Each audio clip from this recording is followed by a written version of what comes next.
நாம பிரமாணம் இல்லாதவர்களும் இல்ல, நியாய பிரமாணத்துக்கு கீழாகவும் இல்ல. we are under the law of Christ.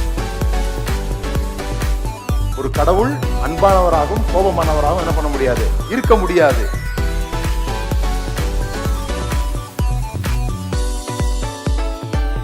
பாவத்தை வியாதியாக பார்ப்பதுதான் சுவிசேஷத்தை சரியாக புரிந்து கொள்ள உதவும்.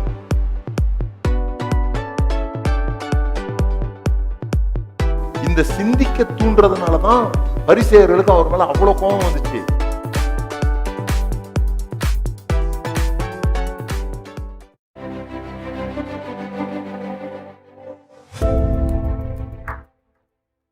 கிறிஸ்தவ வாழ்க்கையில மிக முக்கியமானது இளைப்பாறுதல். இந்த இளைப்பாறுதலை தான் இயேசு தருகிறார். என்னிடத்தில் வாருங்கள், நான் உங்களுக்கு இளைப்பாறுதல் தருவேன் என்பதே அவருடைய வாக்கு. எபிரேயர் 4வது அதிகாரம் 1 வசனம் நீங்க வாசித்து பார்த்தீங்கன்னா, ஆனபடியினாலே அவருடைய இளைப்பாறுதலில் பிரவேசிப்பதற்கு ஏதுவான வாக்கு தத்தம் நமக்கு உண்டாயிருக்க. இளைப்பாறுதல்ல பிரவேசிப்பது தான் நமக்கு வாக்கு தத்தமாகவே கொடுக்கப்பட்டிருக்கிறது. உங்களில் ஒருவனும் அதை அடையாமல் பின்வாங்கி போனவனாக காணப்படாதபடிக்கு பயந்திருக்க கடவோம். இந்த பின்வாங்கிறது அப்படின்றது ஏதோ சர்ச்சுக்கு போகாமல் இருக்கிறது, பைபிள் படிக்காமல் இருக்கிறது, ஜோம் பண்ணாமல் இருக்கிறது இல்லை. பின்வாங்கி போகிறது இந்த இளைப்பாறுதலுக்குள்ள நுழையாம போறதை தான் பின்வாங்கி போகிறதாக வேதம் சொல்லுகிறது. 365 முறை பயப்படாதிருங்கள் அப்படின்னு சொல்லப்பட்டிருக்குதான் பைபிள்ல.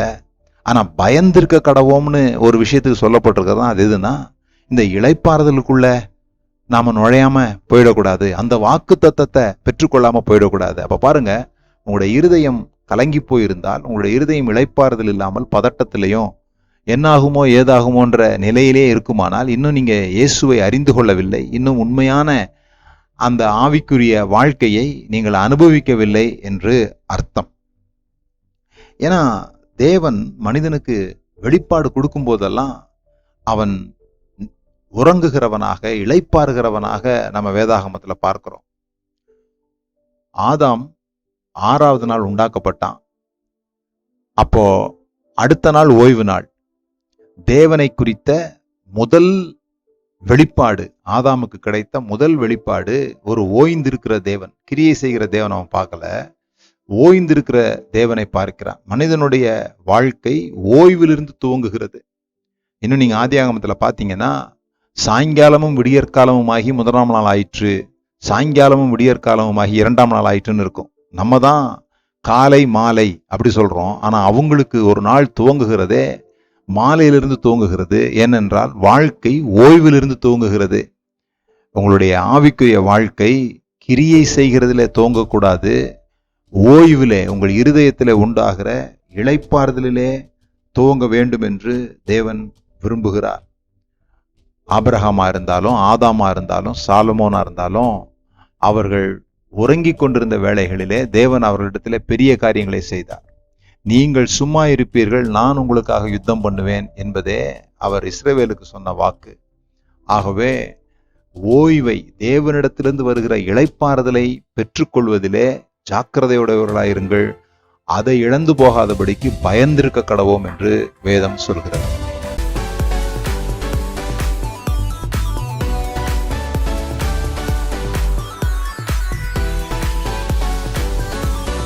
நாம பிரமாணம் இல்லாதவர்களும் இல்ல, நியாய பிரமாணத்துக்கு கீழாகவும் இல்ல. we are under the law of Christ. ஒரு கடவுள் அன்பானவராகவும் கோபமானவராகவும் என்ன பண்ண முடியாது, இருக்க முடியாது.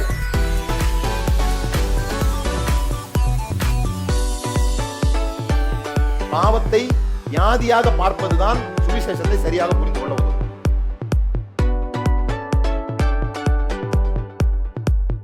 இந்த சிந்திக்க தூண்டுறதுனாலதான் பரிசேயர்களுக்கு அவர் மேல அவ்வளவு கோபம் வந்துச்சு.